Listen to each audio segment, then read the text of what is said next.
dado lo que hemos visto en este congreso, podemos pensar que los estudios del cuerpo pues tocan todas las disciplinas. Yo creo que estamos ante un objeto de estudio transdisciplinario.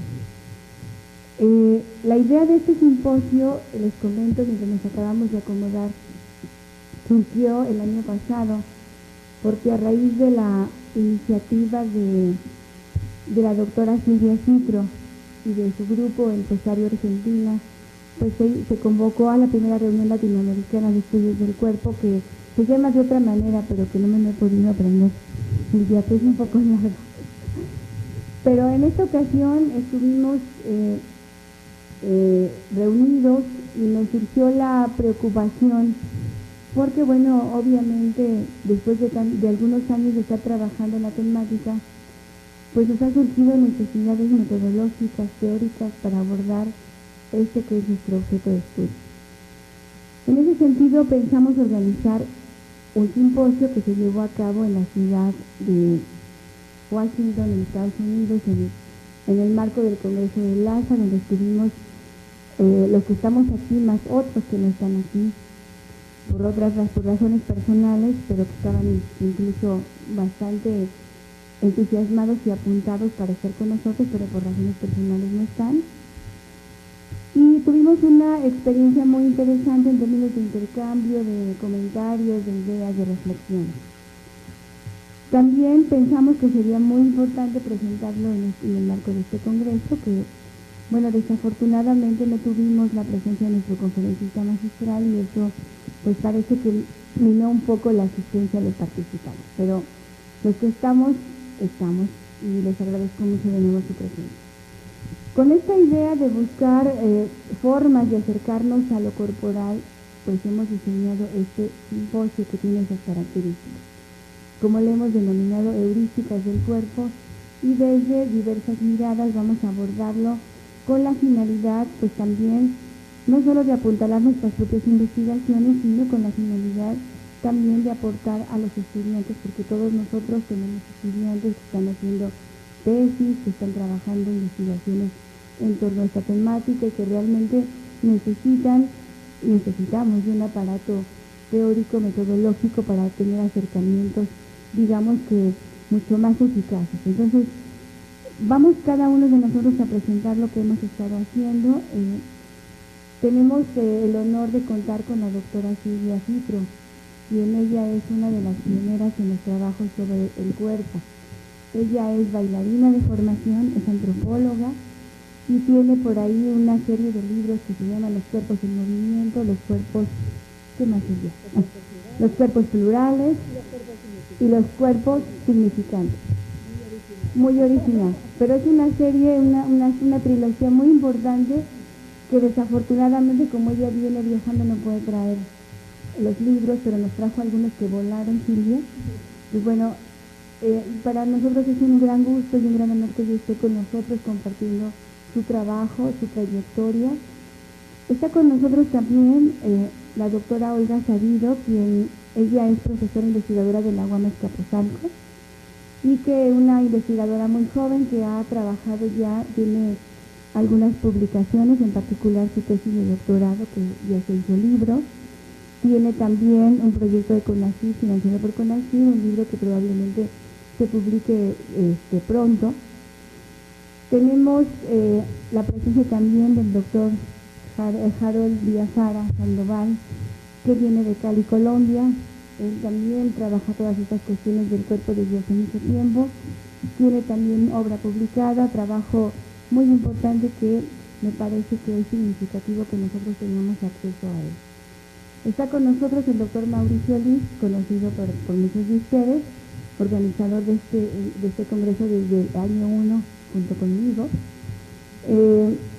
Mauricio, como ustedes saben, su línea de investigación es la diversidad sexual y también desde su mirada ha trabajado cuestiones y propuestas metodológicas, en particular desde la investigación y el trabajo de campo, que es fundamental para quienes hacemos investigación de este tipo. Y bueno, yo que seré maestra de ceremonias un poco en esta ocasión, que seré moderadora y que tengo, bueno, una propuesta que algunos de ustedes también ya conocen, pero que en el marco del Congreso y de la mesa, pues me pareció pertinente volverlo a traer a la discusión. Y bueno, si ustedes no tienen otro inconveniente, yo le voy a dar la palabra a la doctora Silvia Citro para que ella... ¿Mande? ¿Sí? Perdón, Olga Sabido, para que dé comienzo a nuestra mesa. Yo les voy a plantear que estamos funcionando un poco en el mismo sentido que ustedes como grupo de trabajo. Les puedo comentar antes de que se vayan que estuvo muy importante y muy interesante la forma de trabajo. He recibido muy buenos comentarios en relación a la dinámica que se siguió, las discusiones que se abrieron, los temas que se tocaron en las discusiones que se alargaron bastante, algunas hasta ayer a las 8 de la noche tuvimos que sacarlos casi empujones, pero realmente fue importante este ejercicio. Me parece que es una buena forma de trabajar, sobre todo para quienes estamos involucrados hasta el tuétano en la temática, ¿no? Entonces les agradezco mucho. Antes de que se vayan también les quiero invitar a que al final, después de hacer todas las preguntas que quieran, porque creo que va a ser muchas, nos acompañen a un brindis y a un concierto que vamos a tener aquí con unas rockeras fantásticas. Y bueno, sí, le damos la palabra ahora a la doctora Olga Sabido. Olga, muchas gracias. Muchísimas gracias a Elsa Muñiz, a Mauricio Liz, a todo este equipo maravilloso por la invitación y por todo este apoyo. Yo estoy doblemente emocionada porque no solo tengo la oportunidad de conocer de cuerpo a personas que conocía de papel como Silvia Citro, ¿no? Y de haber estado con Adriana García en la coordinación de un grupo de investigación, sino también porque yo estudié aquí la licenciatura en Sociología en la UAM Xochimilco. Entonces volver al alma mater siempre es muy, muy conmovedor. Por muchas razones tenía prácticamente como 10 años de no haber regresado. Venir de la UAM Capozalco, de la UAM Xochimilco, a veces un poco como venir de Colombia, de Argentina a México, ¿no? Tenía ya 10 años de no haber estado aquí, entonces me siento muy, muy agradecida en verdad por esta invitación. Bueno, comienzo con mi exposición intitulada Interacción y disposiciones, dos dimensiones analíticas para el estudio sociológico del cuerpo. Las siguientes reflexiones no solo parten de mis propios intereses en torno al cuerpo, sino también de un ejercicio cotidiano relacionado con mi quehacer del día a día, tanto como integrante de un colectivo de investigación, en la labor de dirección de tesis, seminarios, así como la participación en el acompañamiento y formulación de sugerencias, pistas y trazo de algunas rutas para la comprensión de problemas de investigación en donde el cuerpo tiene un papel significativo. Y es desde esta experiencia que para mí ha sido muy enriquecedora y en gran medida efectivamente heurística, entendida como la búsqueda de soluciones y algunos hallazgos en el problema del estudio del cuerpo, que quiero plantear algunas reflexiones que este espacio me permite sintetizar. En esta intervención mi objetivo es mostrar algo muy concreto. Cómo un mismo referente, en este caso el cuerpo, puede ser visto desde dos niveles analíticos. En ese sentido, quiero mostrar cómo la sociología puede observar aspectos diferentes y al mismo tiempo complementarios de un mismo fenómeno, el cuerpo. Por un lado, lo que sucede cuando dos o más personas se encuentran con sus cuerpos. A ello, el sociólogo canadiense Erving Goffman lo denominó orden de la interacción.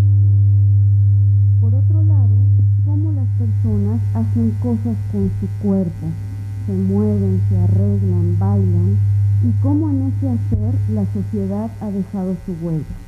De la mano de Pierre Bourdieu, a este nivel podemos denominarlo orden de las disposiciones. Para desarrollar y compartir con ustedes esta idea he dividido el escrito en tres partes. En la primera doy cuenta de cómo es cierto contexto de discusión teórica el que permite a la sociología dar un viraje al estudio del cuerpo. En la segunda parte desarrollo el tipo de observación que permiten ambos niveles analíticos y me referiré a algunas investigaciones paradigmáticas de este tipo de enfoque. En la tercera parte me concentraré en algunas de las críticas que a partir de otras investigaciones han precisado y afinado estas dos formas de observar el cuerpo. Primera parte. Viraje disciplinar al estudio del cuerpo en la sociología. Tal y como señalaron Brian Turner y Fernando García Selgas ya hace más de una década, es en el marco de los debates alrededor del problema de la acción en la sociología donde el cuerpo se ha convertido en un elemento de vital importancia. Es desde este canal a partir del cual la sociología se ha sumado al denominado desdibujamiento de las duplas en el pensamiento de las ciencias sociales, del que ya se ha hablado tanto en las conferencias magistrales como en las mesas de trabajo. En este terreno, el dualismo que la sociología ha combatido de un tiempo a la fecha es un dualismo específico, a saber, sentido y cuerpo. La sociología se ha replanteado el problema del sentido y ha recorrido un largo y fértil terreno para repensar esta dimensión. Es en este registro y desde diversas tradiciones y perspectivas a partir del cual podemos afirmar hoy día en la sociología que el sentido no solo se produce desde la conciencia, sino que el cuerpo también produce sentido. Desde esta apertura cognitiva podemos decir que tanto el orden de la interacción como el orden de las disposiciones se inscriben en el intento de desdibujar la dupla tajante sentido y cuerpo.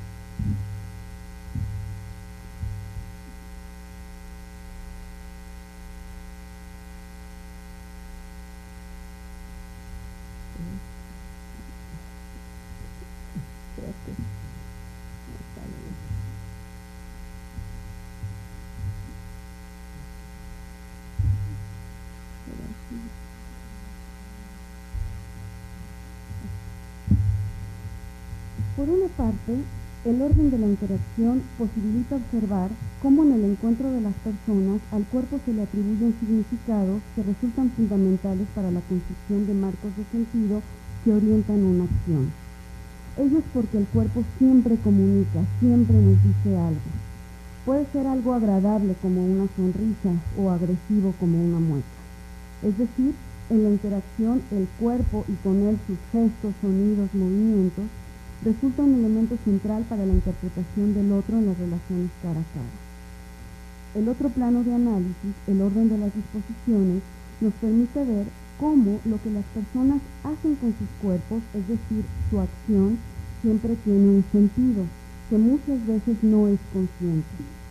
Si alguien en la mesa o el auditorio estornuda y se lleva inmediatamente la mano a la boca, o el ángulo interno del codo, como aprendimos en el virus de la influenza, podemos decir que aunque la persona no haya estructurado racionalmente el sentido de su acción, ese movimiento tiene un sentido, que Bourdieu denominó sentido práctico. Y lo tiene porque hay un saber hacer en ese movimiento. El cuerpo conoce, dice Bourdieu, y ese conocimiento ha sido aprendido de otros. Ahora bien, veamos qué categorías y qué tipo de análisis empírico permiten ambas dimensiones en el estudio del cuerpo. Recuperaré no solo a los autores ya mencionados, sino también a otros, fundamentalmente porque lo que interesa no es pensar por autores, sino por niveles analíticos y categorías, pues es eso lo que nos permite pensar en estrategias metodológicas y concretamente en cómo ciertos conceptos pueden ser operacionalizados para la investigación empírica.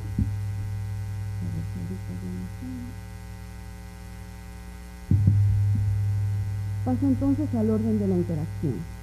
En la última intervención que tuvo en vida como presidente de la Asociación Norteamericana de Sociología en 1982, Goffman acuñó el término orden de la interacción.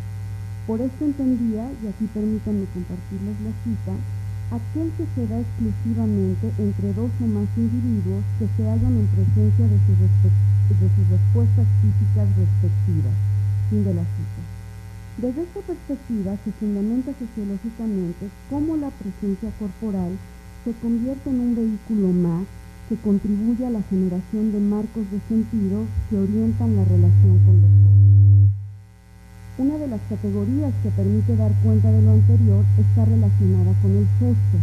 George Herbert Mead, quien por lo demás tuvo una influencia en Goffman, señaló que una de las manifestaciones de la presencia corporal se da en la forma de gestos y que estos son siempre formas de comunicación. Las personas responden al significado del gesto, pero este significado nunca es universal, sino que es descifrado por la situación. Las implicaciones de este supuesto teórico para la investigación empírica son considerables, pues con esto se advierte que no existe un significado homogéneo del gesto, ni siquiera en una misma sociedad, sino depende de la situación a partir de la cual se atribuye el significado. Así pues, los significados del cuerpo se construyen in situ. Por ejemplo, a propósito del rubor, del cual Goffman escribió un breve ensayo, sabemos que no significa lo mismo sonrojarse en una declaración amorosa que en una discusión académica. Otra categoría que es posible destacar en esta dimensión es la proximidad sensible, acuñada por George Simmel en un texto clásico de 1908 intitulada Digresión sobre la sociología de los sentidos. Quizá el primer texto donde la sociología habló explícita y directamente del cuerpo. No en vano, estas breves cuartillas dieron a Simmel el calificativo de un francotirador que abrió muchos caminos, según David Le Breton. Así lo califica Le Breton, un francotirador que abrió muchos caminos. En él Simmel dio cuenta de cómo en la proximidad espacial es posible establecer vínculos con los otros a través del significado que atribuimos a las miradas, a lo que escuchamos, al olor del otro. Con la categoría proximidad sensible, Simmel sentó las bases para el estudio de una dimensión todavía más fina dentro del orden de la interacción, a saber, cómo en las relaciones cara a cara captamos sensiblemente a los otros y damos un significado a ello que nos enlaza de determinada manera.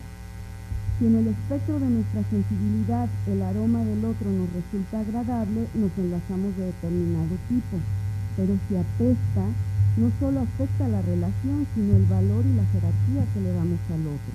Por eso decía Simmel, la cuestión moral también es una cuestión nasal.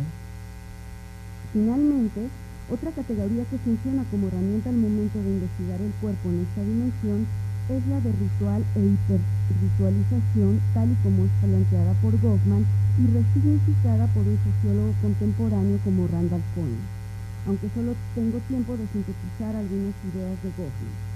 Para este último, el cuerpo en interacción con los demás se somete a un idioma ritual.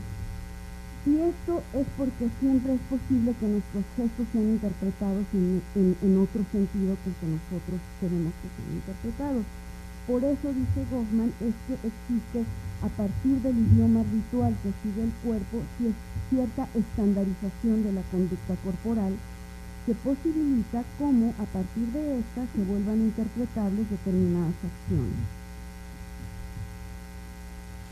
Pero si en la vida cotidiana encontramos rituales de cómo llevar el cuerpo, por ejemplo, cómo saludar, cómo despedirnos, también existen los rituales estereotípicos, o como Goffman los denominó, hiperritualizados.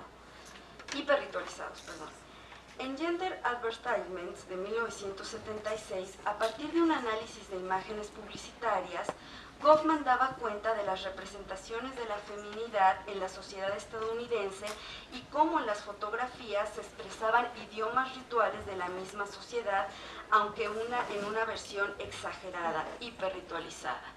Lo que Goffman decía es, estas imágenes no son artificiales, porque las imágenes de la feminidad y de la masculinidad en la vida real, en ese sentido, también serían imágenes artificiales.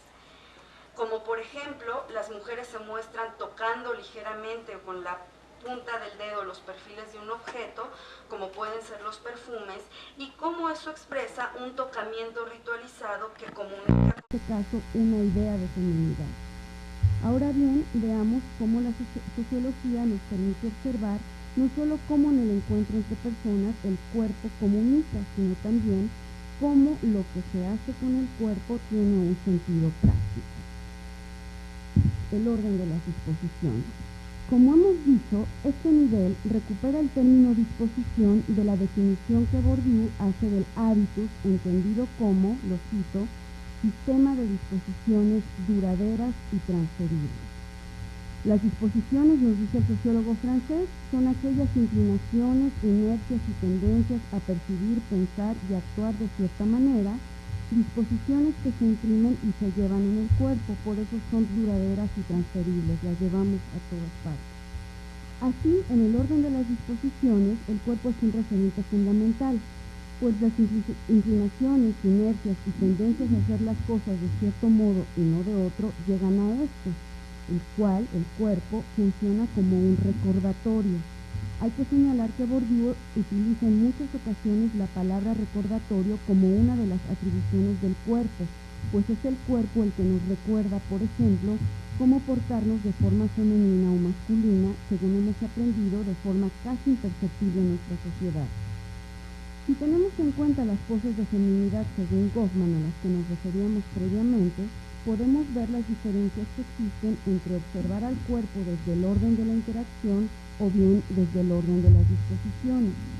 Mientras que la interacción remite al significado que el cuerpo tiene para el otro, que comunican estas imágenes, por ejemplo, desde las disposiciones lo que cobra relevancia no es que lo otro deje de importar, pero lo que se enfatiza es cómo aprendimos a hacer tales gestos, movimientos, poses y no otros. A veces ese aprendizaje puede ser cruento. Bourdieu habla de crueles mnemotecnias. Otra vez es incómodo. Por eso, dice Bourdieu, la falda es un recordatorio, es una especie de corsé invisible que impone modales, movimientos, poses. Lo anterior tiene implicaciones metodológicas. Bernard Lahire, un sociólogo francés contemporáneo que se declara heredero de una sociología disposicional, ha señalado atinadamente cómo las disposiciones nunca son observadas directamente por el investigador. Más bien, las disposiciones están en el principio de las prácticas. Pero el investigador no ve disposiciones, más bien resiste información a la luz de ciertas categorías que permiten llegar a él. En el caso de los estudios del cuerpo, una de las categorías que permite este registro empírico es exis corporal.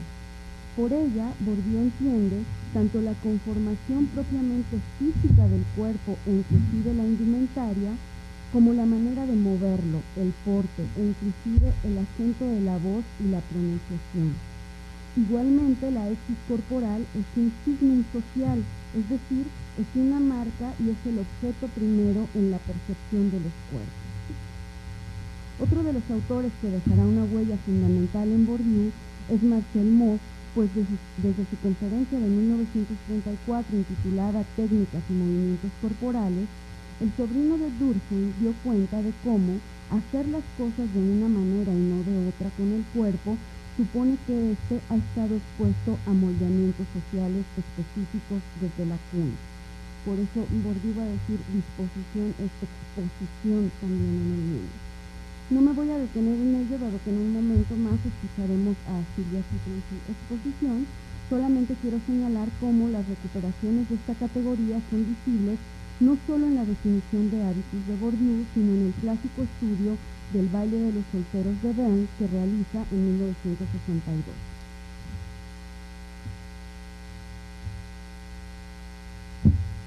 El baile es comprendido como una forma particular de técnica corporal que da cuenta de cómo los ritmos, la música y la letra de las canciones traídas a un contexto urbano no coinciden con los bailes del campesino de antaño.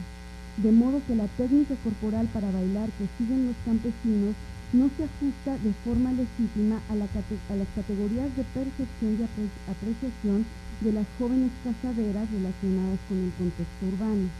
Ellas mismas adoptan una exis corporal relacionada con una serie de referentes urbanos como el peinado, la indumentaria y las técnicas corporales del baile citadino, que hacen incompatibles el encuentro de las disposiciones entre los sexos, y esto genera una tragedia en términos de la alianza matrimonial en el lugar que estudia Bourdieu.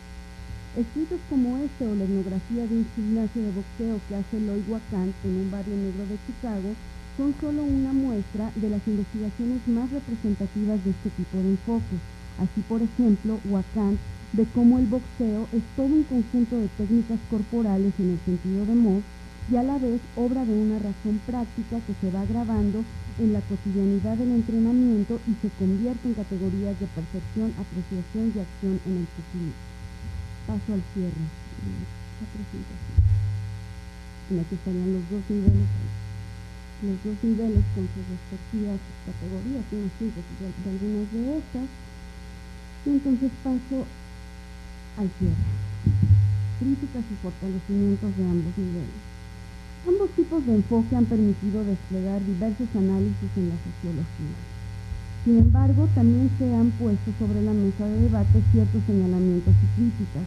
Algunas de ellas me han parecido particularmente relevantes para los estudios del cuerpo. En una investigación sobre códigos de género, Arlie Hochschild se concentra en el alcance que tuvo el análisis de los cuerpos retratados por Goffman. La socióloga señala que Goffman da por supuesta la hegemonía cultural de cierta clase tanto étnica como culturalmente homogénea, en este caso la clase media estadounidense blanca, en lugar de asumir acríticamente este supuesto. Por otro lado, Hochschild señala que es preciso establecer, por ejemplo, qué tipos de dudas o extrañamientos generan estos referentes en las personas de carne y hueso. Me parece que lo anterior resulta particularmente relevante en nuestros países, donde la hegemonía de cierto canon corporal se complejiza con la diversidad de referentes corporales, la mayoría de ellos estigmatizados, como lo han venido señalando diversas investigaciones en México y América Latina. En segundo lugar, Hochschild señala que los modelos de Goffman posan como si ciertas reglas tácitas de género estuvieran disponibles en un sentido estable y sin contradicción, cuando en realidad, y sobre todo más recientemente, dichas reglas son diversas y muchas de ellas están en contradicción. Al respecto, la autora apunta a que es necesario considerar que en contraste con una imagen de quietud en cuanto a los códigos de género, hoy día prevalece una diversidad de estos y desafíos culturales significativos, tema que también discutimos ayer con Alba Pons en su conferencia sobre corporalidades. Por otro lado, autores como Bernard Lahire han cuestionado que la perspectiva disposicional de Bourdieu deja dos puntos ciegos que es necesario considerar y que con esto cerraría mi intervención. El primero, que las acciones tienen un exceso de atribución en el pasado incorporado, como si en todo momento actuáramos a partir de todo lo que hemos aprendido y que llevamos a todas partes. El problema que ve Lahire es que la unicidad es la que aparece como fórmula generadora de las prácticas. En oposición, Lahire plantea que es necesario hablar de la diversidad de escenarios a los que estamos expuestos, que no son homogéneos, sino más bien con un alto grado de heterogeneidad. En lugar de seguir un razonamiento disposicional basado en la unicidad, transportabilidad y durabilidad, es necesario considerar que el cuerpo se forma y participa en una pluralidad de mundos sociales, así lo dice Lahire, una pluralidad de mundos sociales, y está sometido a la exposición de principios de socialización tanto heterogéneos como contradictorios, que también se incorporan. Un tipo de precisión como la anterior al orden de las disposiciones permitiría ver las múltiples ocasiones de desajustes, desplazamientos, desfases y desacoplamientos entre lo incorporado, lo que se lleva en el cuerpo y lo que una nueva situación nos obliga a desaprender, reinventar u ocultar. Por otro lado, la segunda crítica se dirige a la necesidad de enfatizar cómo no toda práctica se asigna a un campo, tal y como es señalado en la famosa fórmula de Bourdieu, en la forma que aparece en la distinción hábito y capital más campo igual a práctica.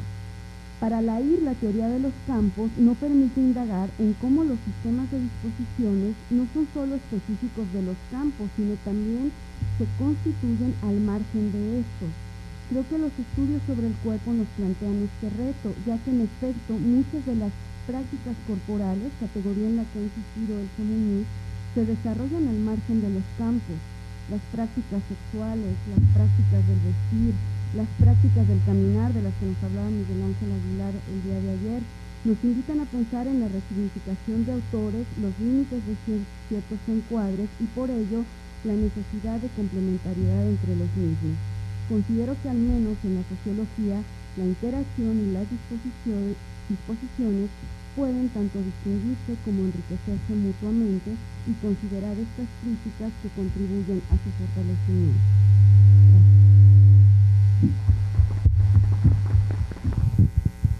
Ahora le paso la voz a la doctora Silvia Citro. Bueno, buenas tardes a todos, gracias también nuevamente a Elsa y a Mauricio por la invitación y a todos ustedes por estar aquí. Bueno, sin habernoslo propuesto, las dos presentaciones tienen un poco que ver justamente, en mi caso con el trabajo de Olga. Bueno, porque justamente, lo pasé un poco rápido el anterior, que era hábitos y técnicas corporales en perspectiva interdisciplinar, así se llama mi trabajo. Justamente empezaba por la pregunta sobre por qué volver a los hábitos de Bourdieu. Porque justamente lo que hemos notado a lo largo de todos estos años es que es un concepto muy utilizado en las ciencias sociales, y no obstante, a partir de la década del 90, uno puede encontrar ya miradas críticas sobre el hábitus, acerca de su posible carácter reproductivista, cierta abstracción del concepto, etc. Entonces, justamente con la intención de discutir y a la vez intentar superar algunas de estas críticas, con nuestro equipo fuimos examinando el concepto de hábitus en relación con conceptos provenientes de la filosofía, los estudios del movimiento y la danza y las neurociencias. Entonces, lo que yo les voy a presentar aquí es como un resumen de estos tres diálogos interdisciplinarios. Pero antes quisiera comentarles brevemente también. ¿Esto me está costando? Así, ¿no? Bien. Les decía, antes quería comentarles brevemente el contexto en el que fueron surgiendo estos diálogos interdisciplinares. Porque justamente, si bien al inicio se trató de investigaciones individuales y acotadas a etnografías particulares, con el tiempo dieron paso a modalidades de trabajo colectivo y estudios comparativos. Y justamente fue a partir de la extensión de estos vínculos que nos vimos en la necesidad de construir miradas interdisciplinarias. Entonces, también un poco a la manera de una presentación de los estudios que se han hecho en Argentina en los últimos 17, 18 años, es que les voy a contar estas tendencias. En mi caso, cuando inicié mis investigaciones a mediados de los 90 como antropóloga social, en mi país prácticamente no había estudios etnográficos sobre el cuerpo. Además, en una época en que nuestras universidades estaban en situaciones bastante críticas, resistiendo los embates privatizadores neoliberales, y por ejemplo, nuestras bibliotecas estaban muy desactualizadas, no existía internet. Por tanto, yo creo que en esa época en muchos de nuestros países latinoamericanos los estudios sobre el cuerpo eran incipientes y además se desarrollaban en cierto aislamiento unos de otros, ¿no? Mientras en la literatura anglosajona era la época de explosión de los estudios sobre el cuerpo. Pasamos a la otra. Mi primera investigación en este contexto medio aislado fue una etnografía sobre los usos y representaciones del cuerpo de los jóvenes en los recitales de bandas de rock argentinas, y ya en esta investigación había un primer diálogo interdisciplinar combinando los estudios socioantropológicos sobre el cuerpo, en especial los de Bourdieu sobre el hábitus, con la fenomenología existencialista de Merleau-Ponty. ¿Por qué? Porque me interesaba comprender la intensa experiencia corporal y emotiva que vivenciaban los sujetos, los jóvenes, en el recital y que contrastaba con su vida cotidiana. También, en esa época hice un entrecruzamiento con el concepto de cuerpo grotesco de Bakhtin, porque me interesaba ver cómo en los recitales se ponía en escena un cuerpo grotesco que permitía expresar una resistencia político-cultural al neoliberalismo vigente en el momento y al pasado dictatorial de Argentina, ¿no? Ya tienen algunos ejemplos de letras y performance que apelaban a un cuerpo grotesco, ¿no? Bien, pasamos a la próxima. Posteriormente pasó un contexto de investigación muy diferente, porque trabajé sobre rituales de un grupo indígena de Argentina, especialmente sobre sus danzas y sobre el xamanismo, y así mi propuesta fue construir un diálogo interdisciplinar e intercultural entre lo que podríamos denominar la filosofía cultural de ese grupo indígena, en torno a la persona y el cuerpo, y la historia de sus prácticas corporales.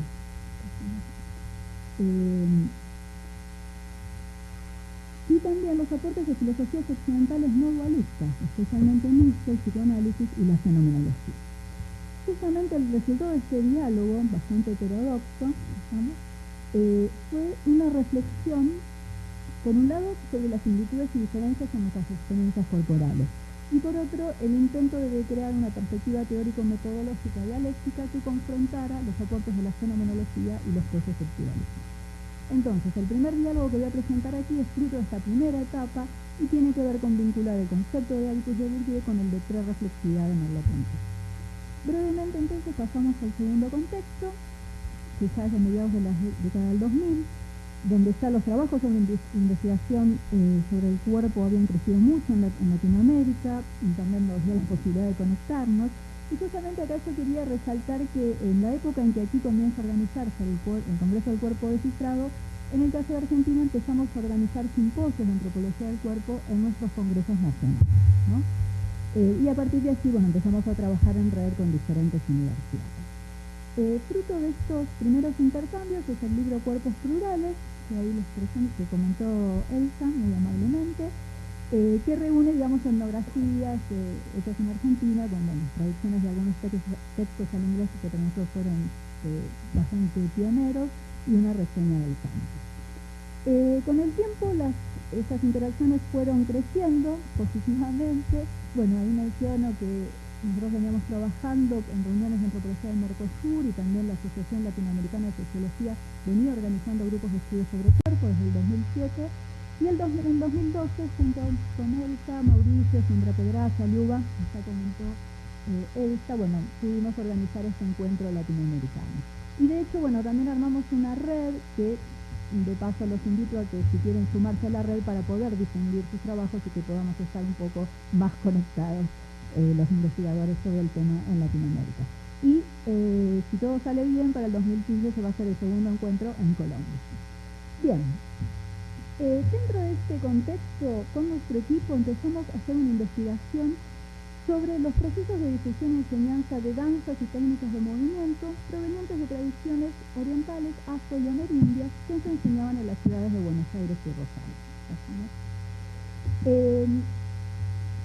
Justamente así fue que empezamos a trabajar toda esta perspectiva dialéctica que veníamos desarrollando, a relacionarla con los estudios sobre movimiento y danza. Y dentro de eso nos interesó mucho la reapropiación que hace una investigadora mexicana de aquí, que es Hilda Islas, sobre el concepto de tecnologías del show de Foucault para tomarlo, para analizar las danzas. Bueno, parte de esos resultados están en este libro, y justamente el segundo diálogo interdisciplinar que voy a presentar aquí relaciona el concepto de hábitus de Bourdieu con el de técnicas corporales de movimiento y danza.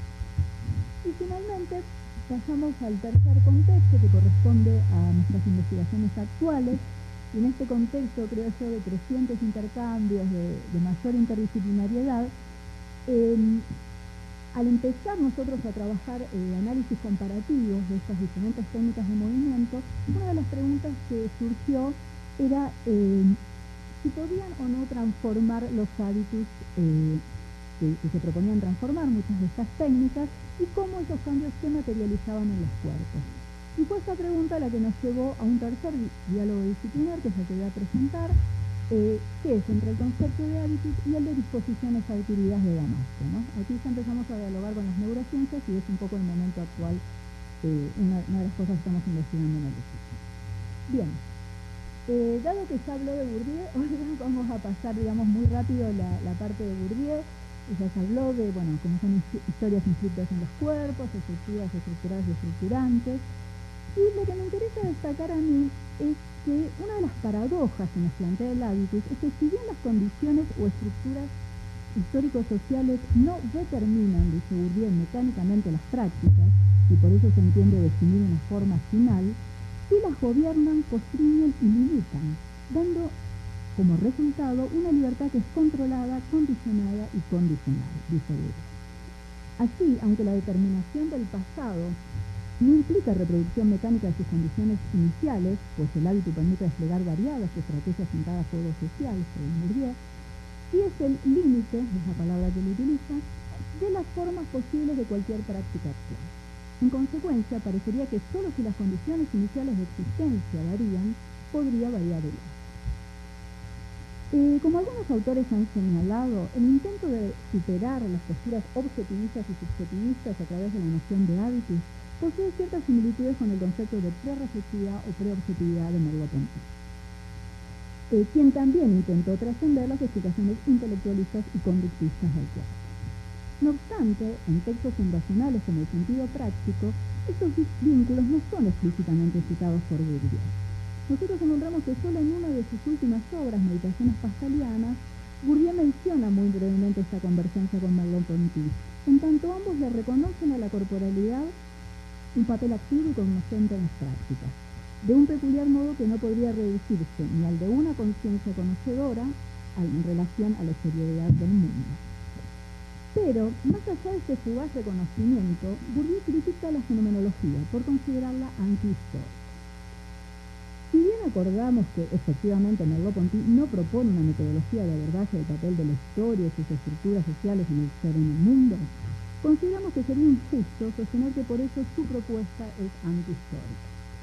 ¿Por qué? Porque se trata más bien de una cuestión metodológica de pertenencia disciplinar, un filósofo, que de una definición teórica, pues ese filósofo ha sido contundente acerca de la importancia de la historia y las estructuras sociales, aunque lo que efectivamente no hará es considerarlas determinantes, ni tampoco constituirlas en su objeto de estudio específico, pues él se va a centrar en los cuerpos del presente, las interacciones presentes. Comparando entonces las similitudes entre ambos autores, encontramos que, así como para Bourdieu la historia produce hábitos que hacen posible la producción libre de todos los pensamientos, percepciones y acciones, para Merleau-Ponty también, con la existencia, recibí una manera de existir, un estilo, y todas mis acciones y mis pensamientos, dice Merleau-Ponty, estarán en relación con esa estructura recibida. No obstante, la diferencia crucial es que para Bourdieu esa producción libre se circunscribe a los límites que marcan las condiciones particulares de producción del hábito, mientras que para Merleau-Ponty, al ser en el mundo le es permitido explicitar el sentido en diferentes direcciones, en cada situación o coyuntura de su existencia, contando con el potencial, aunque no siempre lo utilicemos, de producir otra historia, elegir una dirección que no sea la dictada por sus condiciones pasadas. Por eso es un ser constituyente. Entonces, para ese filósofo, el mundo es un horizonte por siempre indeterminado y nuestra libertad una libertad en situación.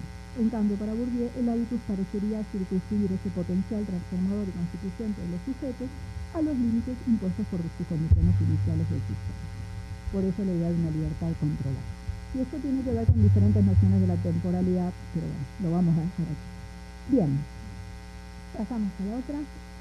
En suma, consideramos que a partir de la confrontación con la fenomenología, el hábitus bourdiano podría ser reconceptualizado y no quedar atrapado en el límite infranqueable de nuestro proceso de socialización y de las condiciones de existencia que lo originaron, puesto que esas predisposiciones a actuar, percibir, sentir y pensar que recibimos con nuestra existencia también incluirían la capacidad de traspasarse a sí mismas y proyectar o proponer otras disposiciones. Así, creo que podríamos recuperar esa sutil dialéctica entre lo constituido y lo constituyente que muchas veces parece perderse en los estructuralismos y postestructuralismos. Pero, no obstante, reconocemos que esta dialéctica no sucede muy a menudo, ni es tan fácil de ejercer. Fue justamente a partir de esas reflexiones que comenzamos a cuestionarnos cuáles serían las posibilidades concretas de transformación de los hábitos. Por un lado, como vimos, un cambio en las condiciones sociales de existencia que los originaron podrían desafiarlos o ponerlos en crisis y transformar o crear otros nuevos, ¿no? Ejemplos de estos casos podríamos ver en procesos de colonización, migraciones a contextos socioculturales diferentes del propio, movimientos de ascenso o descenso de la clase social de origen, transformaciones sociopolíticas radicales que afectan los estilos de vida cotidianos, nuevas tecnologías que modifican los modos de expresión y comunicación, algo de lo que hablamos mucho en las conferencias. No obstante, nos interesa discutir otras experiencias en las que, aunque persisten estas condiciones asociadas, condiciones más contextuales, digamos, los sujetos podrían llegar a modificar sus hábitos. Nos referimos a aquellos procesos de transformación de sí mismo a través de las operaciones prácticas, lo que Foucault denominó tecnología social. Como es conocido, Foucault estudió estas tecnologías en el contexto de la antigüedad grecorromana, en el cristianismo primitivo, así llamado. No obstante, ciertas prácticas de subjetivación contemporánea que apuntan a transformar voluntariamente las maneras de actuar, pensar y sentir, también operarían hoy como tecnologías del ser. Ejemplos de estos tipos encontramos en las etnografías, en los procesos de conversión religiosa, en aprendizajes de técnicas de movimiento que generalmente vienen acompañadas de una dimensión filosófica espiritual, yoga, tai chi, otras vinculadas a la New Age, prácticas de formación y ejercicio profesional, bailarines, deportistas, militares, policías, ¿no? Hay trabajos muy interesantes de cómo implican una transformación del yo, todas esas prácticas. Y posiblemente también en las formas de personalización y autoconstrucción del cuerpo que articulan tratamientos de estrés, dietas, firmes, cirugías, como bueno, ha analizado aquí Elsa. Bien, a partir entonces de nuestras etnografías y de los análisis comparativos, intentamos hacer una primera diferenciación analítica entre hábitos y tecnologías del yo, porque encontramos que a veces en los trabajos se confundían y creemos que pueden entenderse como cosas diferentes. Bien.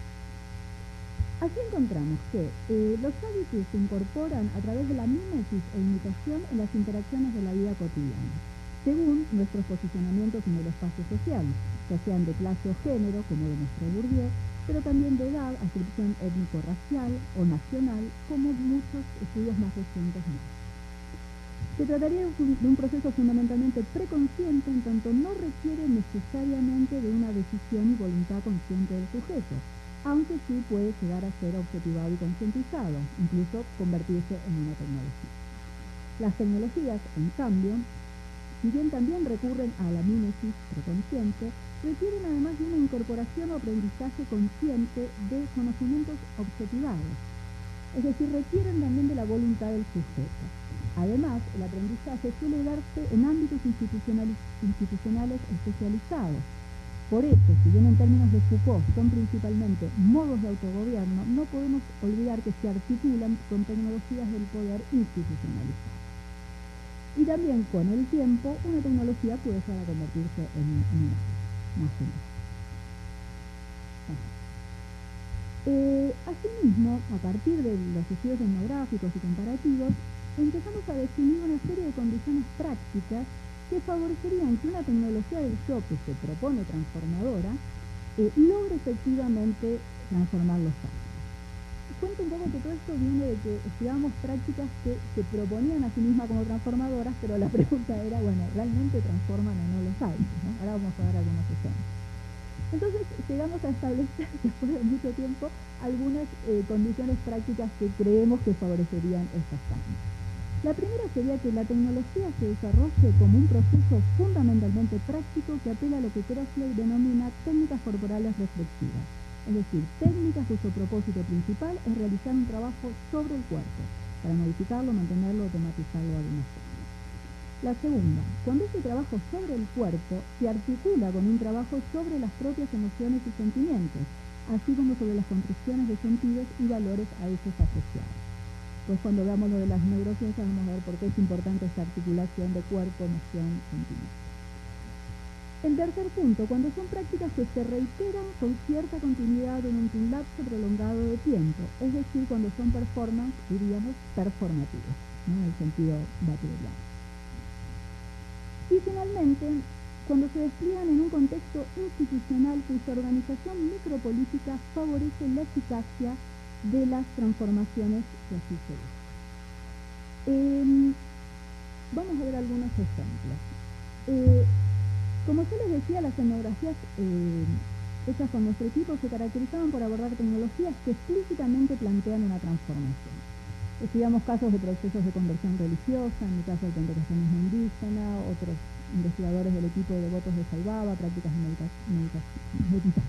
meditación, religiones afro-brasileñas en Argentina que han tenido una creciente difusión en los últimos años, y también en entrenamientos en las artes de la performance. Hay estudios sobre capoeira comparativos entre Brasil y Argentina, estudios sobre tango queer y lucio, y estudios sobre danza butó, que es una danza de origen japonés con influencias del expresionismo alemán que se propone como bastante transgresor. Bien, paramos ahí.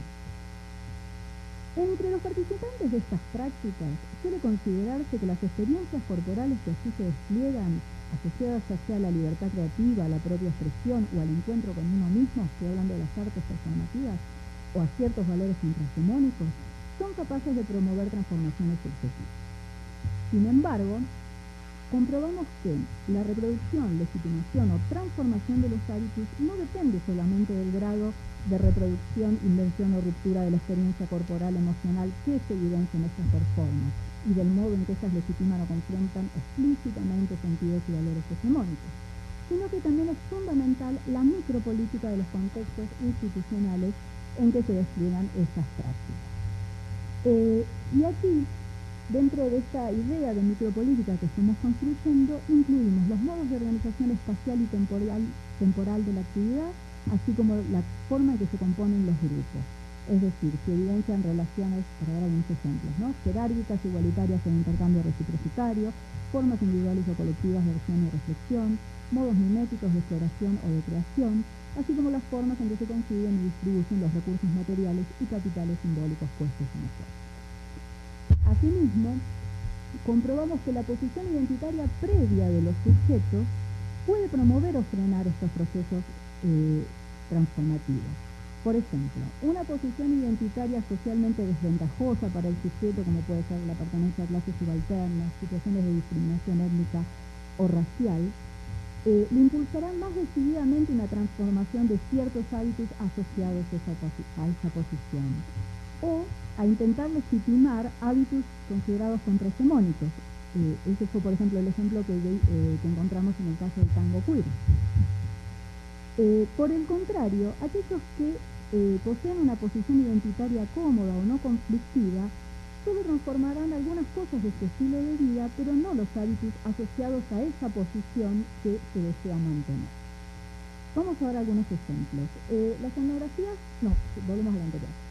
Por ejemplo, las etnografías de Greco sobre la capoeira en proyectos artísticos y sociales con sectores excluidos y afrodescendientes en el sur de Brasil, o las de Yuso en Buenos Aires con sectores también excluidos, mostraban cómo las micropolíticas institucionales de esos proyectos y las posiciones identitarias previas de los participantes contribuyen a la transformación efectiva de ciertos hábitos ligados a la clase, la pertenencia étnico-racial, por ejemplo, promoviendo la fortaleza corporal junto con la idea de un orgullo étnico-racial, el empoderamiento ciudadano, la movilidad de clase, aunque en esos casos, por ejemplo, a veces se reproducían ciertos hábitos de género vinculados a la matriz de protección. En contraste, la etnografía de Ascheri sobre la danza butó en Argentina o las de Puglisi sobre la meditación hindú, de origen hindú, ambos con clases medias urbanas de Buenos Aires, mostraban casos en que las micropolíticas, es decir, las maneras en que se empeñaban esas prácticas y los posicionamientos previos de sus participantes, llevaban a reproducir ciertos hábitos de clase, como aquellos ligados al individualismo, aunque sí se transformaban, por ejemplo, su propia esquema de imagen corporal, ciertos modos somáticos de atención, patrones intersubjetivos de emoción y sentido. Bueno, como verán, hay como una diferenciación entre la apropiación de las prácticas performativas afro y amerindias y las que tienen que ver con lo oriental, pero bueno, ese es otro tema geopolítico para analizar. Entonces, el interés por comprender cómo los cuerpos podían ser transformados, por lo menos en estas dimensiones que tenían que ver con la sensorialidad, lo emotivo y las pautas de movimiento, fue el que nos llevó al tercer diálogo interdisciplinar, esa vez con las neurociencias. Brevemente le voy a tratar de resumir bastante esto, pero primero quería aclarar por qué esta idea de animarse a retomar este viejo y difícil debate de la antropología, como es el de naturaleza-cultura, ¿no? Que ha sido justamente también muy citado en las conferencias del Congreso. Por un lado, consideramos que una antropología o sociología del cuerpo no puede seguir desarrollándose como tal, reduciendo esta problemática o eludiéndola, ¿no? Y negando así lo que para mí es una paradoja, que es que aquello que denominamos cuerpo humano nos remite a la existencia de una cierta materialidad orgánica aún compartida con nuestra especie, en su diversidad sexual, etaria, histórico-cultural e incluso tecnológica, según vimos con todas las teorías del saber. Bien, Por otra parte, consideramos que algunos cambios más recientes en las ciencias naturales contemporáneas nos permiten establecer hoy un renovado diálogo, el cual, no obstante, debe permanecer atento a no reincidir obviamente en los errores reduccionistas del pasado. Por ejemplo, en el campo específico de las neurociencias encontramos un cambio del paradigma en el cual las relaciones sociales son concebidas como centrales para la evolución humana y el desarrollo de las funciones cerebrales. Bueno, aquí cito un trabajo bastante reciente de neuroantropología del 2012, que sostiene que si este campo pone al cerebro en el centro de las discusiones sobre la naturaleza humana y la cultura, es porque el cerebro y el sistema nervioso son nuestros órganos más culturales. Pues nuestro sistema nervioso es especialmente inmaduro al nacer y nuestro cerebro es proporcionadamente pequeño en relación a su tamaño adulto y está abierto al esculpido cultural en múltiples niveles. Así, la antropología ofrecería a las neurociencias las reseñas más sólidas sobre la enculturación para explicar las diferencias observables en la función cerebral, mientras que la neurociencia ofrece a la antropología evidencias del rol de la neuroplasticidad en la dinámica social y cultural. En suma, lo que quiero dejar en claro es que este diálogo interdisciplinar, no pretende subsumir una disciplina a la otra, ni que sea un orden, ya sea el de naturaleza o de la cultura, el que determine o cause al otro, sino más bien de lo que se trata es de investigar ciertas correlaciones que nos permitan comprender de manera más holística la coemergencia de lo biopsíquico-cultural en nuestra existencia en el mundo, ¿no? Y acá correlación y coemergencia son como los conceptos claves.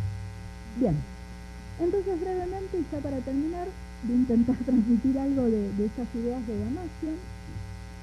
Yo estoy tomando aquí un libro que se llama El error de Descartes, donde sostiene que los fenómenos mentales solo pueden comprenderse cabalmente en el contexto de interacción de un organismo con su ambiente físico y social, entendiendo el organismo como el cerebro humano y el resto del cuerpo, integrado mediante circuitos reguladores bioquímicos y neuronales mutuamente interactivos.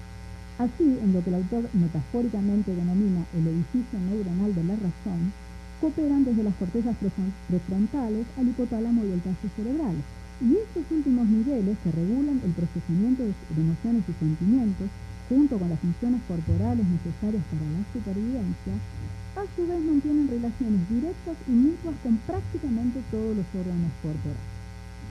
Así, emoción, sentimiento y regulación biológica corporal desempeñarían su papel en la razón humana. Si no podemos entender el conocimiento si no es en base a ese modelo holístico que vincula esos diferentes sistemas entre comillas.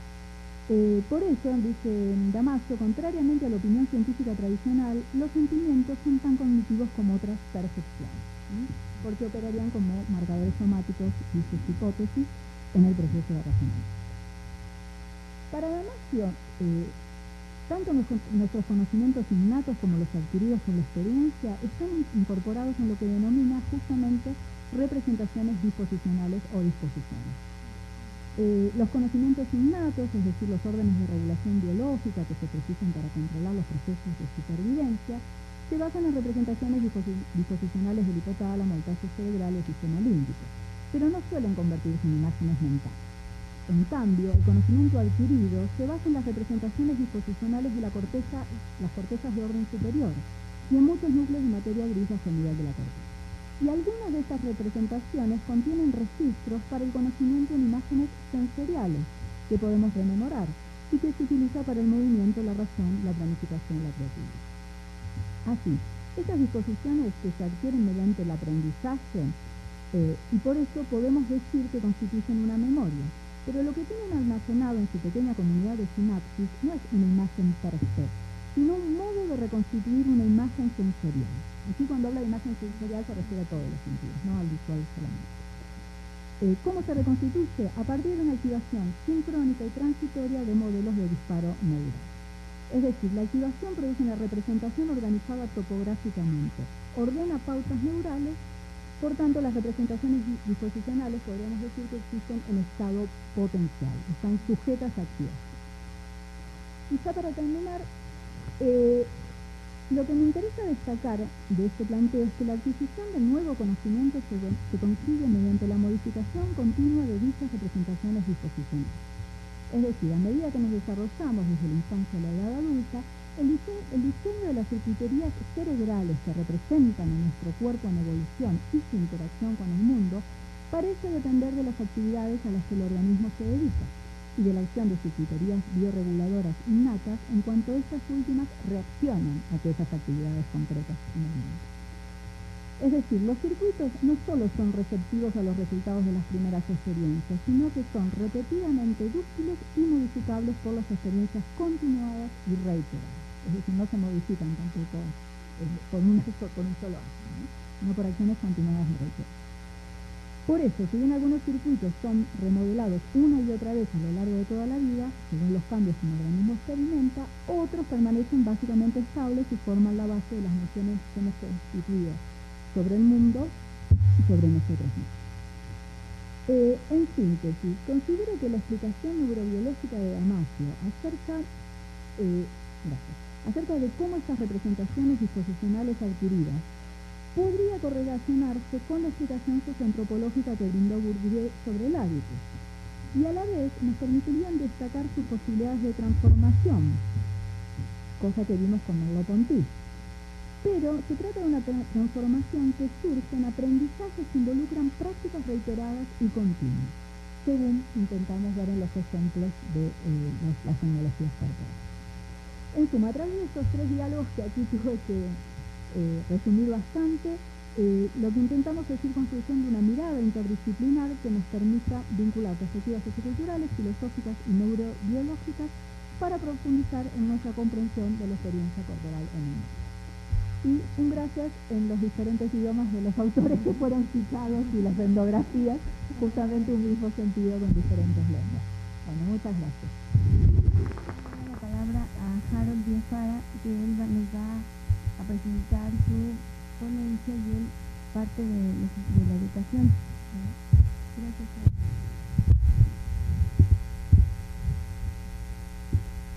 Buenas tardes a todos y todas. Un agradecimiento especial a Elsa, a Mauricio, a Silvia y Olga, porque de alguna manera para nosotros, indicando que yo vengo de una institución de carácter privado, que en algún momento asumió, yo no sé si un riesgo, cierta irresponsabilidad o en un estado de locura, de atreverse a pensar el cuerpo en un programa que se llama Maestría en Alta Dirección de Servicios Educativos.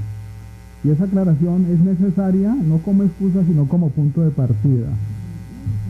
¿Y qué era lo que queríamos? ¿Cómo llevar a aquellas personas que eran directoras de instituciones de educación superior, ¿sí? Vicerrectores, rectores, directores de instituciones de educación media, secretarios de educación, a pensar asuntos de la educación de otro modo? Me ha correspondido tratar de contar a manera de relato qué hicimos en la parte preliminar, y me corresponde también hacer la tarea que no debió ser la justa, y era que los trabajos que surgieron a partir de estos pudieran ser presentados aquí. Entonces en ese marco voy a intentar hacer una lectura rápida de las apuestas que hicimos allí. Como ven, el título de la propuesta es Configuración de fuentes documentales en estudios sobre cuerpos, consumos y educación. El presente texto, más que una producción en sentido estrictamente teórica, es un pretexto para acudir al relato, comillas, de un trabajo que se viene construyendo a partir de la experiencia en el uso de recursos documentales con base en una pregunta central. ¿Cómo es posible pensar la escuela a partir de fuentes que, atravesando el cuerpo escolar, no se instalan necesariamente en el orden de lo estrictamente pedagógico y educativo? Por ello, pensar la cuestión problemática de la tríada cuerpos, consumo y educación en principio implicó diversos desafíos teóricos y sobre todo metodológicos, pues otra pregunta preliminar ronda al momento inicial de la presente propuesta. ¿Cuál es la emergencia y la posibilidad documental para abordar tal apuesta? En tal propósito se acudió a un conjunto de documentos dispersos que hemos denominado masa documental, no alineados en tiempo, ni en temática y mucho menos en sentido. Tampoco corresponden a documentos cuya pretensión era explicar. Es más, muchos se encontraron en condición de documentos sueltos, un poco si se quiere sin sentido. Con base en esos preliminares salimos entonces tras la huella del cuerpo, pero no lo encontramos. entre más íbamos en la búsqueda de su existencia del cuerpo, era más esquiva la permanencia.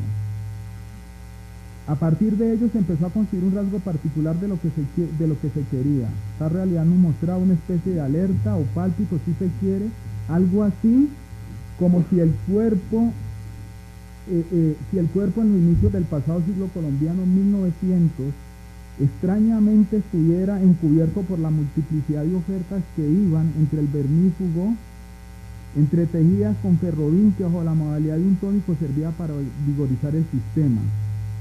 También aparecerán en forma excesiva los medicamentos, casos como Pamala, cuya función era destruir el paludismo. Una de las opciones para la cura de las diarreas y úlceras del estómago era el digesticura de Gis, suministrado por los depósitos y muchas droguerías. También las recomendaciones iban y venían frente a las píldoras, en su momento se señalaba. El cuerpo médico las recomienda por sus buenos y admirables resultados en el transcurso de muchos años. Son recetadas por todos los médicos las afamadas píldoras tocológicas del Dr. Bolé, cuya eficacia en las enfermedades todas y peculiares de la mujer es infalible. Ellas obran sobre la matriz y los ovarios de un modo específico, ejerciendo un poder fortificante que no solo se limita al tejido de la matriz, sino que se extiende al producto de la concepción, compuestas como son por vegetales inocentes. Su uso puede sin inconveniente alguno prolongarse por mucho tiempo. Como testimonio publicamos uno de los muchos honrosos certificados que espontáneamente se nos han remitido.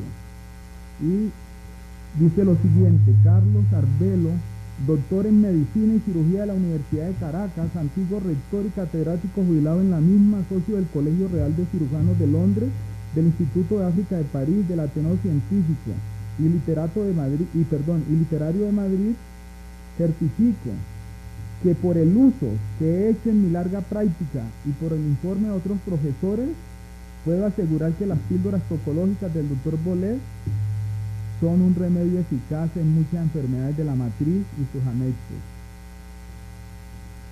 De otro lado, se entrecruzaban con la gripe, por poner un ejemplo, y se evidencian un conjunto de enfermedades o malestares, afecciones del cerebro, anemia, clorosis, debilidad, decaimiento físico, desinterias, diarreas, fiebre tifoidea, fiebre paratifoidea, gripa, mal de humor, palidez densa, paludismo, pérdida del apetito, pobreza globular, resfriados, sordera catarral, sufrimiento periódico de dolores peculiares, tos, úlceras del estómago, zumbidos de cabeza. Había un sinnúmero de productos y medicamentos para niños como drogas, vermífugos, píldoras, compuestos, polvos, talcos, bálsamos y ungüentos con los cuales se actuaba sobre el cuerpo.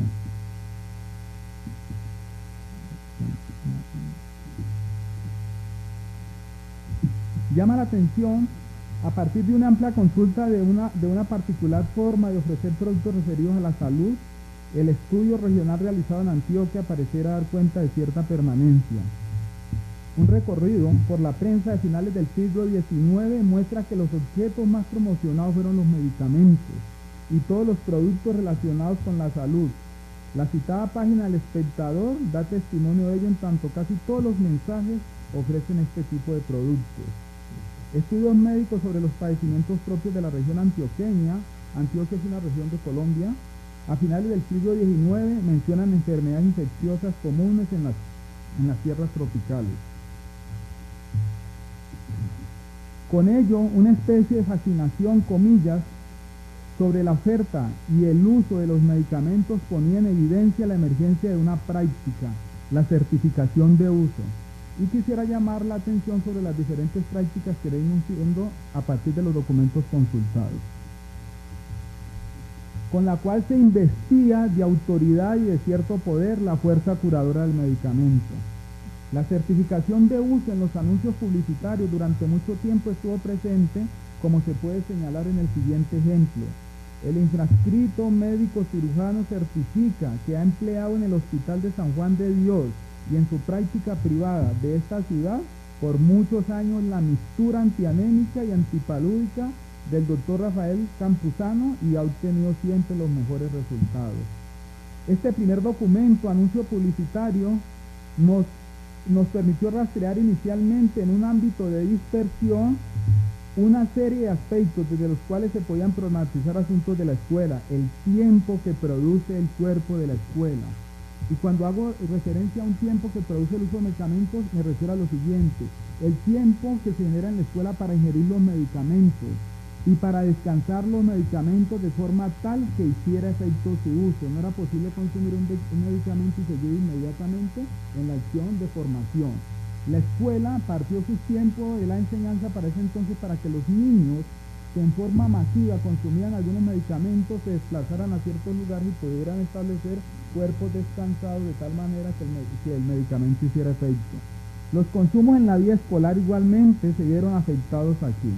La práctica del consumo de medicamentos y los asuntos asociados a ellos, sin duda alguna, como ya lo señalaba, alteraron el tiempo escolar y por ende la matriz curricular de las instituciones educativas del momento. Para la época pudiésemos preguntarnos si en el fondo emerge un triángulo amoroso entre salud, higiene y publicidad, a partir del cual, si por lo menos si no se configura así, balbucea la posibilidad o más bien la emergencia de unos enunciados sobre el cuerpo. Hago referencia a los siguientes enunciados: debilidad, fortaleza, vigor y deficiencia, entre otros. Siguiendo en el recorrido y tras seguir la búsqueda incesante del cuerpo en la escuela, después de consultar documentos tales como anuncios publicitarios y noticias de prensa, en un momento insospechado en la masa documental, ya lo señalaba, el conjunto de documentos, desde la fotografía emergió un cuerpo que estaba atrapado en la vida escolar, el cual se cruzaba con otro que se movilizaba por fuera de la misma. Al recurrir a la fotografía como documento, varias de estas nos mostraban particularidades, donde esa presencia de elementos soportados en la tradición judeocristiana mantenían cierta permanencia, como se muestra en la siguiente fotografía. Esta es una fotografía del año 1907, donde, digamos, en cierto modo sería ese cuerpo controlado, ese cuerpo del panóptico de la primera etapa señalada por Foucault, pero que también de manera particular le establece un lugar a Dios. Si lo ven, al finalizar el cuarto renglón está el nombre de Blanco Virne de Sinisterra y luego dice sigue espacio del niño Dios. Es decir, el niño Dios tenía un espacio en esa configuración mental de la escuela de ese entonces, de principio de siglo. No sé si lo alcanzan a apreciar. Cuarto renglón al final.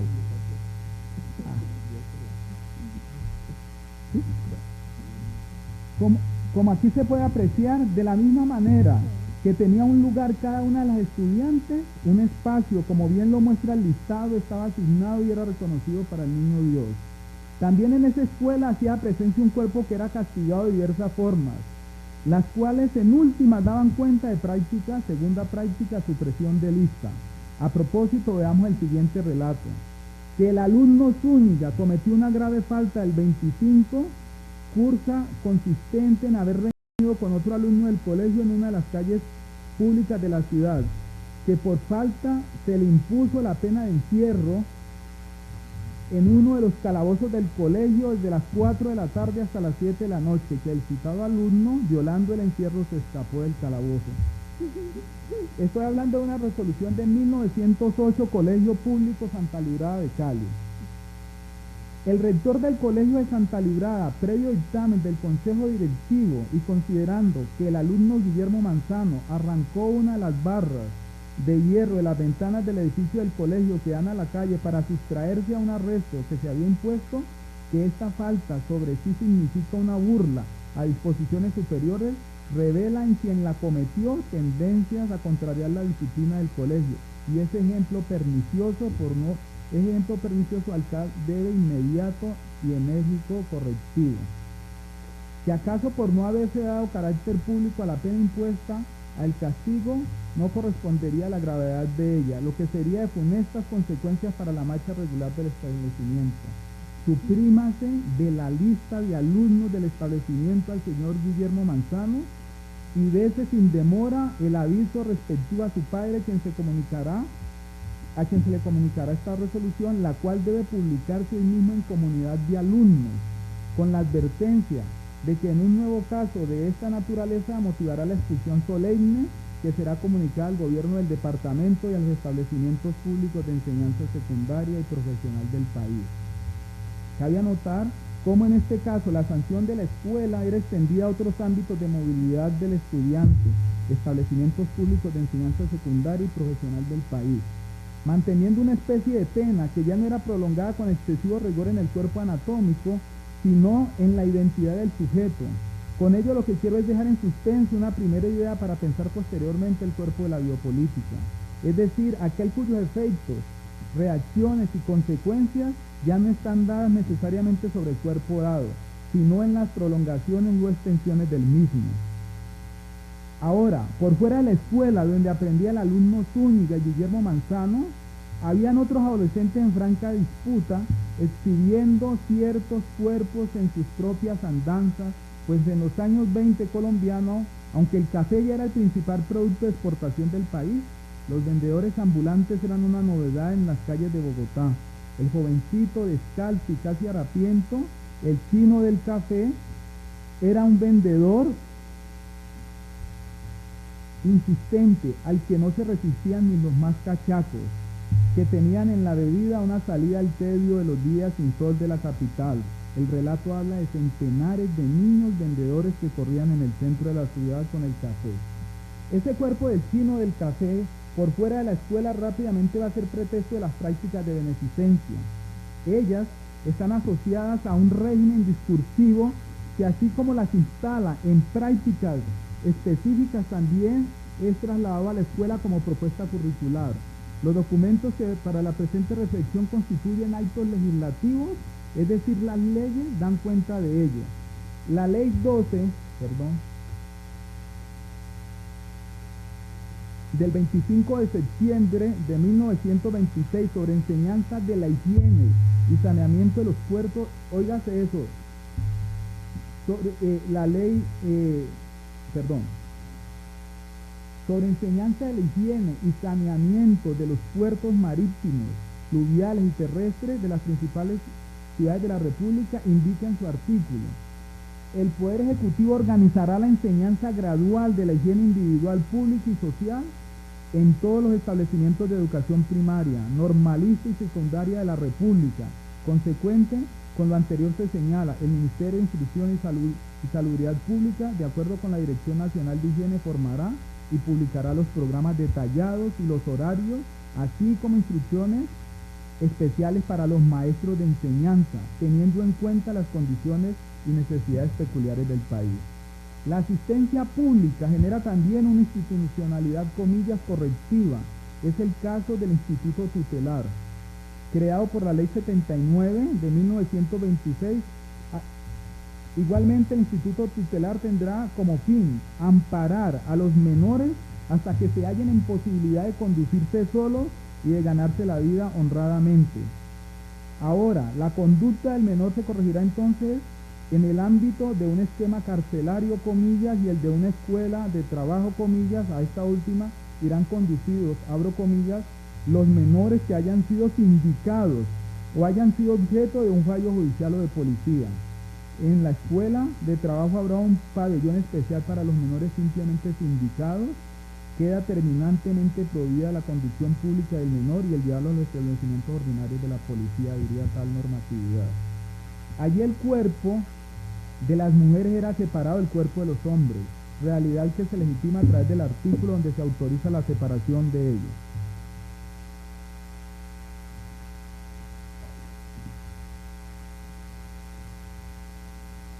En medio de tantas realidades, el cuerpo del vago y el abandonado también era tenido en cuenta de la manera como se indicará en el artículo 7. Al respecto, un trabajo clave nos ha advertido sobre la mirada que se hacía frente a tales sujetos, dado que desde el siglo XIX mismo eran legalizados de manera particular con base en las consideraciones del mundo de la salud y de la higiene de la época. En tanto, antes de la mitad del siglo XIX, los pobres de Bogotá fueron considerados un peligro para la salud de los habitantes. Después de la guerra de independencia, los gobiernos republicanos se empeñaron en separar a los pobres de la sociedad de gente.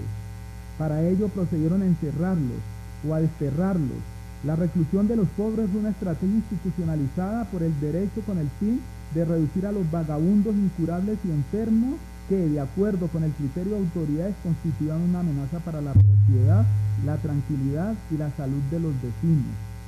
Con las prácticas dirigidas a separar a los pobres de los vecinos entró en vigencia una nueva concepción de la beneficencia pública. Quisiera advertir aquí también otro tipo de prácticas que hubo para su momento. Los sordos, a propósito de esas discusiones recientes sobre inclusión y discapacidad, los sordos eran penalizados.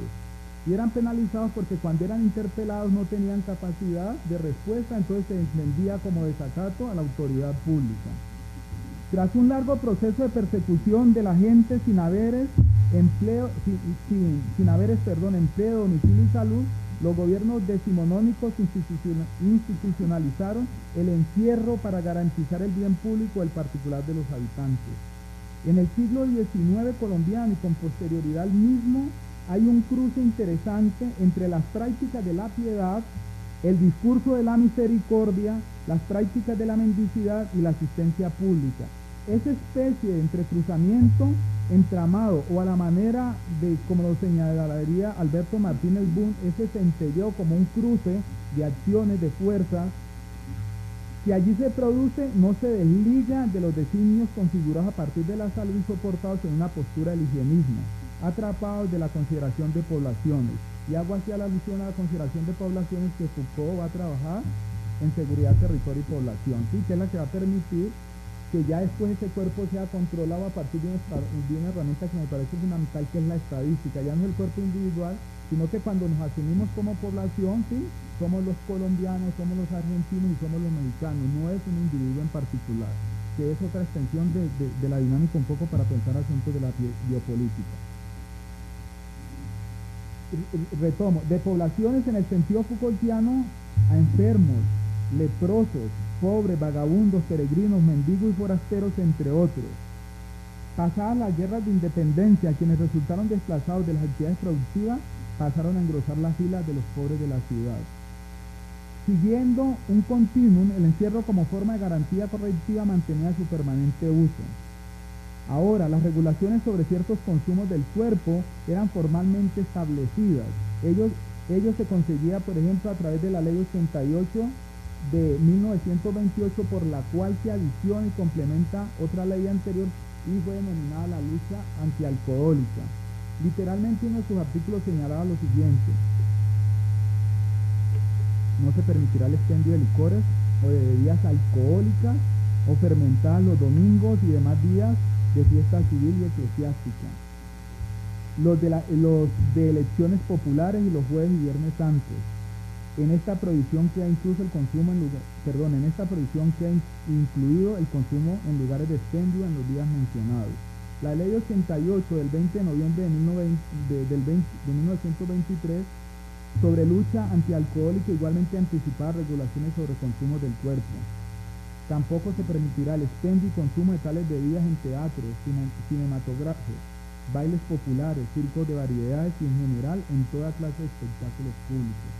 Un cruce extraño pareciera emerger de situaciones circundantes a las nociones de cuerpo, consumo y educación, con las cuales pudieran pensarse referentes situadas en una especie de dispersión documental sobre las diversas emergencias del cuerpo en ámbitos educativos y lo que de este devenía, pues así como era producido, igualmente el cuerpo producía. Ahora, en la citada ley llama la atención la manera como se traslada un discurso al ámbito de la formación escolar de la forma expuesta en el artículo 11, que no quiero insistir en él. Asimismo, la vigencia administrativa estaba presente en este tipo de decisiones. Igualmente, temas como la fisiología de los ejercicios del cuerpo y las prácticas de vacunación eran objeto de los asuntos de la vida escolar en las publicaciones del momento y en las instituciones educativas. Del mismo modo, la ilustración sobre los sexos integraba el listado de aprendizajes defendidos para la vida escolar, donde debía procurarse, entre otros, que ésta estuviera medida por los límites de la moral y el decoro, en la idea de no incentivar intereses, o mejor, los instintos de los menores. Siguiendo aquí, con otro tipo de fuentes, documentos de organismos internacionales, y he señalado dos tipos de documentos: uno, anuncios publicitarios; dos, fotografías; tres, documentos de organismos internacionales. En estos, las referenciaciones frente al cuerpo igualmente hacían parte de las agendas de instrucciones como la Cruz Roja Internacional. El control sobre la sangre y una práctica como la transfusión sanguínea era uno de los ejemplos claros. En tanto, de la sangre siempre se ha sabido que era importante para la vida, pero sus verdaderas funciones permanecieron oscuras durante siglos. Se intentó el restablecimiento de la vitalidad de ancianos y enfermos mediante la transfusión de sangre de animales jóvenes. También se utilizó a veces a seres humanos jóvenes como fuente de rejuvenecimiento de la sangre, pero en la mayoría de los casos los intentos resultaron incluso nocivos para el paciente. Hasta 1900 no se descubrieron los grupos sanguíneos y se estableció la base científica para la transfusión sanguínea compatible. Durante la Primera Guerra Mundial se descubrió que un compuesto químico no tóxico, el citrato, podía impedir la coagulación de la sangre, que podía ahora almacenarse fuera del cuerpo y se transfundida sin necesidad de la presencia del donante al lado del paciente. También durante ese periodo se creó la primera organización de donantes en la ciudad de Silvia, en Buenos Aires. Posteriormente, la facticidad documental mostrará una particularidad de toda institución, pues en el marco de las prácticas del higienismo, como constante del momento, estaba presente un cuerpo médico escolar, entretejido entre finales del siglo XIX e inicios del XX, dando cuenta de la higiene escolar, la inspección médica escolar y la salud pública. Un sujeto creado institucionalmente, el médico escolar, irrumpe en la escuela colombiana, cumpliendo las mismas funciones que en el caso de la realidad nicaragüense se había decretado en una de su gaceta hacia 1924 que normatizaban a este sujeto. El médico escolar tendrá para el desempeño completo de sus funciones los ayudantes que se juzguen necesarios en la institución educativa. Estos ayudantes serán alumnos de las escuelas de medicina de la República y que precisamente tengan aprobado el sexto curso de medicina y cirugía. Además de las funciones y deberes señalados en la ley creadora de la institución médico escolar, este cumplirá los deberes siguientes: estudiar los planos y proyectos de edificios escolares, informar sobre las condiciones higiénicas de los edificios destinados a la escuela y sobre otras funciones, practicar el examen médico individual de los aspirantes al magisterio y de los miembros del personal docente y formar un cuadro de las enfermedades más comunes entre los niños.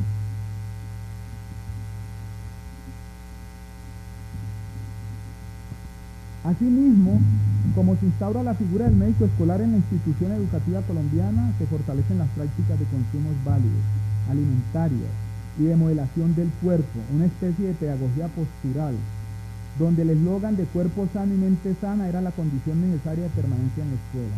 Más adelante, así como los temas de la salud y el gobierno del cuerpo estarán en la agenda de diversos organismos internacionales, se formularán propuestas que en la década de los años 60, por ejemplo, impactaron en su interior la escuela colombiana, la Cruz Roja Escolar.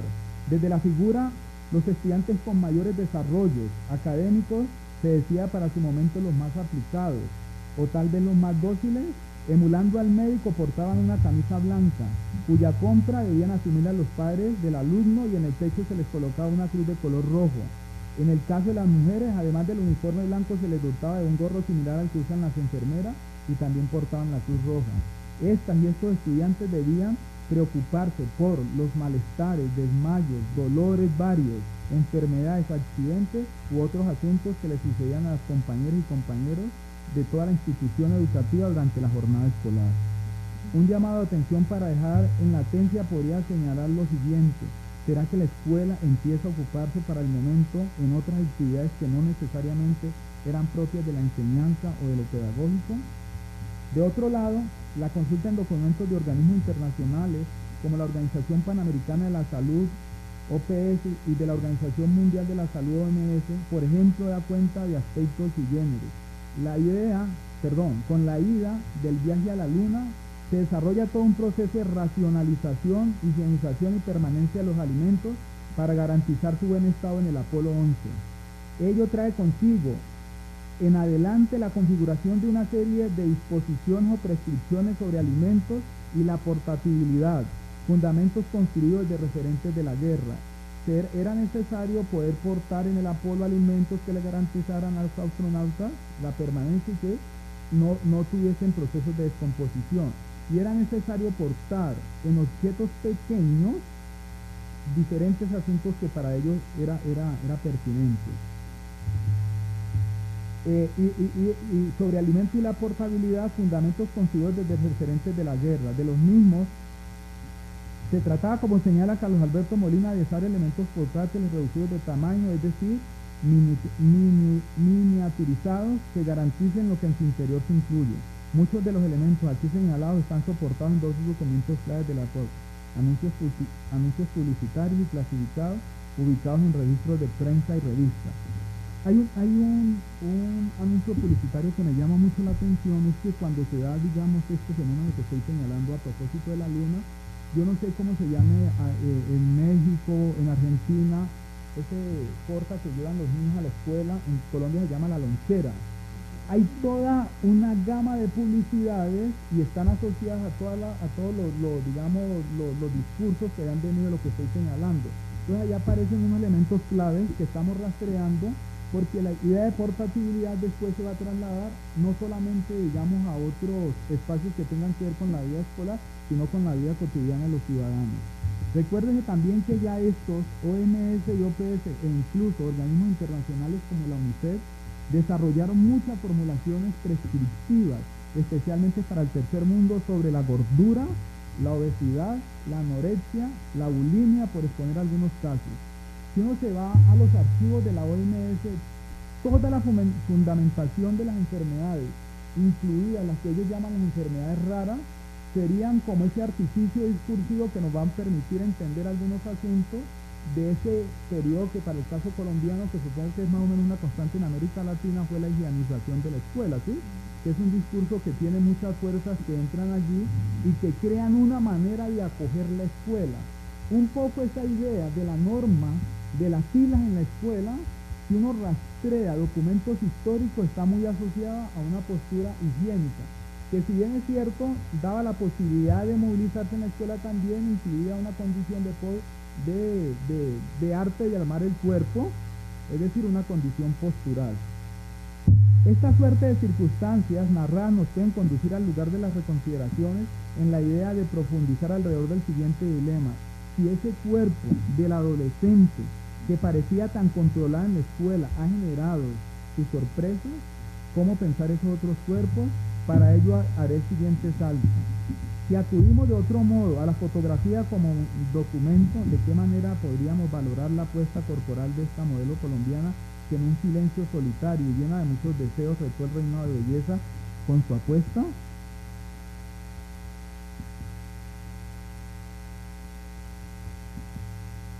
Bueno, no, esta, no, el cambio.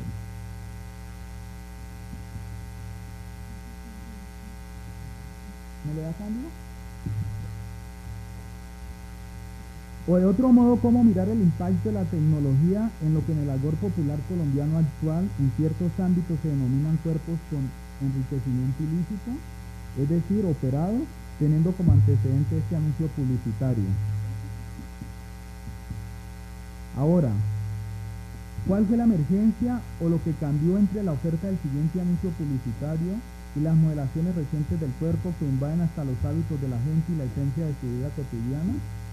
Pero surgen otros interrogantes: ¿en qué referentes se está realizando esta producción corporal?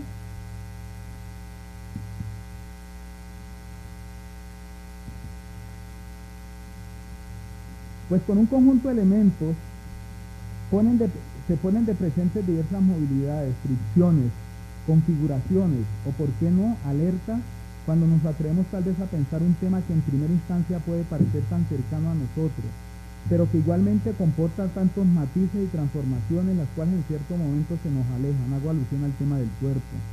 Pues no resulta tan lejano al pasado siglo el que el cuerpo adquiera una importancia particular, ocupando el interés de cientistas sociales, de los medios de comunicación, de los profesionales de la salud, de pedagogos y de educadores, en fin, de muchas miradas.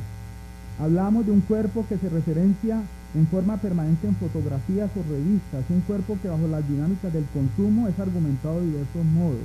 El expuesto en el gimnasio, ese que se exhibe en la puerta del autobús, el cuerpo al cual se le diseña la sonrisa, aquel que bajo el rigor del saber médico y del uso de la tecnología, comillas, validada, en cuestión de pocas horas pierde su condición original al pasar por la veloz intervención de una lipoescultura, una mamoplastia, una rinoplastia, una lipectomía o un injerto de grasas. Ese mismo que en el afán de ser retocado se expone ante la inexperiencia de cirujanos o de teguas, quienes también han aplicado sustancias y ejecutado procedimientos que a la postre han resultado letales para sus pacientes. Asistimos a un momento donde el rápido ritmo de los acontecimientos tal vez no permite esclarecer la distancia entre los desenlaces de la bulimia y sus contradicciones con la anorexia. Estamos en épocas en las cuales los hombres, a través de las opciones quirúrgicas, ya se hacen clientes para asumir implantes pilosos, rejuvenecimiento facial, abdominoplastias y gluteoplastias, entre otras.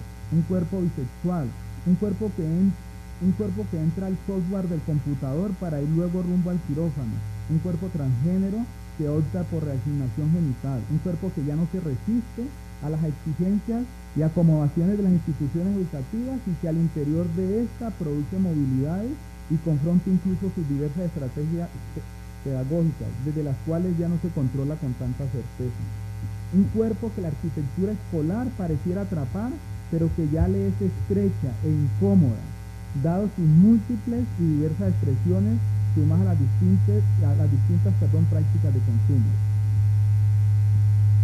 Pero para volver a nuestro punto de partida, cuerpos, consumos, educación, quiero insistir en la idea de acudir a fuentes no tan regulares que nos permitan pensar el cuerpo en nuestras instituciones educativas.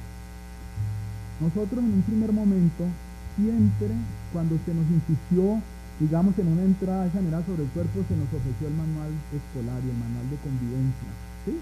El manual, porque si ustedes han visto el manual de convivencia, el manual escolar regula todo el comportamiento del cuerpo, desde que se inicia al aula hasta que se sale del aula y todo lo que en ella se desarrolla en una institución educativa. Entonces nosotros tomamos una decisión, queremos renunciar a esos documentos sobre los cuales han insistido los maestros y los pedagogos, por eso el desplazamiento hacia otros documentos que nos permitieran interpretar la escuela de otro modo. Acudiendo a documentos que nos generaran desplazamientos y movilidades, por ello puede ser pertinente proponer una especie de cartografía de inteligibilidad que nos aporte en la idea de un proceso comprensivo con la intencionalidad de mirar las movilidades que genera la construcción corporal en la escuela de otro modo. Aquí lo que hay es un registro de todos los, digamos, de los documentos que inicialmente abordamos y estamos en una mirada de dispersión.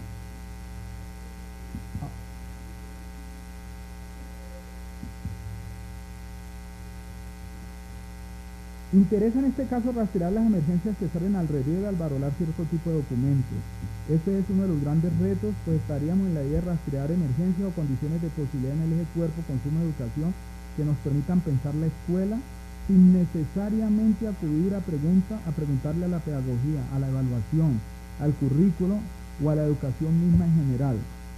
Se trata, por ejemplo, de acercarse reflexivamente a una pregunta problemática como lo siguiente: ¿a qué referenciación documental y conceptual es posible acudir para potenciar la reflexión sobre las diferentes movilidades que hoy, desde la producción corporal de estudiantes, potencian estos en nuestros ámbitos educativos, invitándonos a pensar las interacciones de los espacios de aprendizaje de otro modo, es decir, a pensar la escuela desde las nuevas realidades corporales que la están configurando?